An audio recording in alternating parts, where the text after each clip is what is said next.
Hi, teachers. As you look at ways to put in documentation for your NC K-3 formative assessment process in kindergarten, we created a few resources in our district, Newton Conover City Schools, that may be able to help you along that process. One of the first things that we created was just a simple check sheet.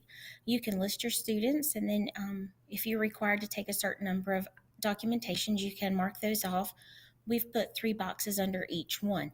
Now, you can place a simple check to show that, yes, I have documentation for that student, or we've also added the levels that are under the spectrum, A through D, A through H, etc., for each particular construct. If you would like to, we have a second form that we created that just has what those different levels mean under each of the constructs. So when you take a evidence there, you may want to say that that child's spectrum level right now is an A for the progression, and you know that you're going to need to look for more evidences from that student to help them show mastery or to at least see where they are for the first 60 days of kindergarten. So you can choose to use this sheet in either way. Just checks, yes, I have some evidence, or let me label it A, B, C, D, depending on what the spectrum calls for under each of our constructs.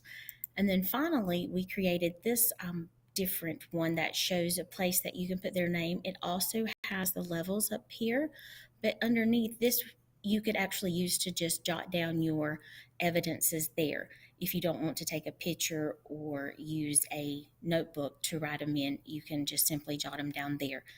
Now, we did not create it to be big enough for you to perhaps put your whole class, but you can make copies of this as needed. And you will see in this document that it covers each of the constructs and lays out the progression spectrum for each one of these different constructs throughout all of KEA for you.